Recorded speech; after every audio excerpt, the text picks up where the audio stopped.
We have a fabulous turnout this year. It's our inaugural Earth Day celebration. It's April 21st, 2012.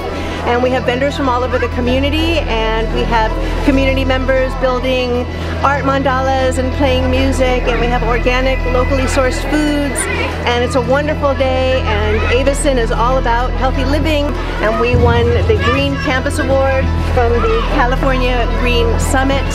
You create action teams, they take action. No, it's fantastic. Deborah should be really proud. Very nice. Now I have to eat. So this is 10,000 Villages. It's a fair trade organization. We have a store here in Pasadena, and we're talking to people about fair trade and sustainability. We have a lot of things made out of recycled materials. Fair trade is a way of making sure artisans are paid fairly, farmers are paid fairly for the work that they do, but it's also about taking care of their environments and using readily available natural materials, recycled materials, things like that. How are you doing? Okay, I'm here with Waste Less Living, and we are the proud sponsors with Aveson School of a zero waste event. We do events and take the trash and make sure what should be in the landfill goes, and what should be recomposted and put back into the earth also happens. So everything that's happening here on this campus today is part of that plan. We're trying to get as much of the food scraps composted and back to Mother Earth.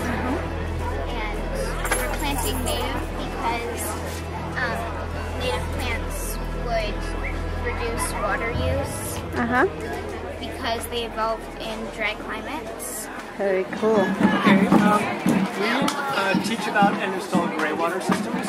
So these are residential systems that recapture gently used water from bathing or laundry and reuse it for landscape irrigation.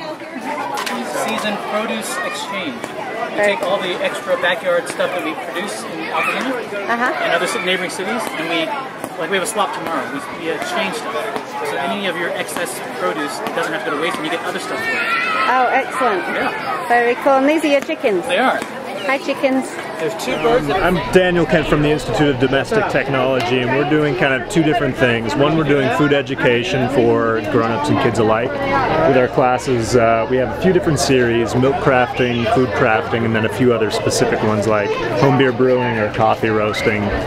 So that's our food education front. And then we're also going to be running the Altadena Farmers Market that starts on May 30th. It's going to be every Wednesday from 3 to 7. And we are in charge of that market. We're running it, managing it, and curating all the vendors and producers.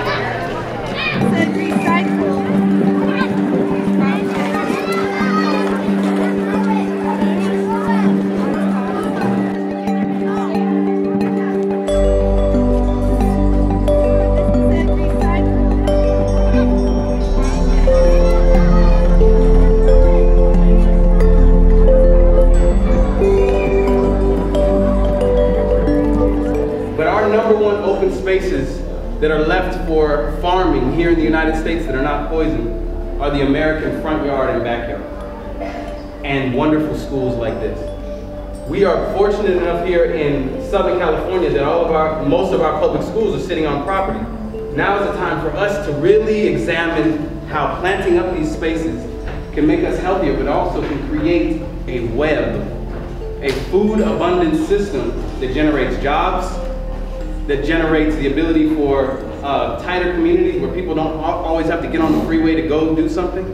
You can stay home and generate an income, generate safety for the neighborhood.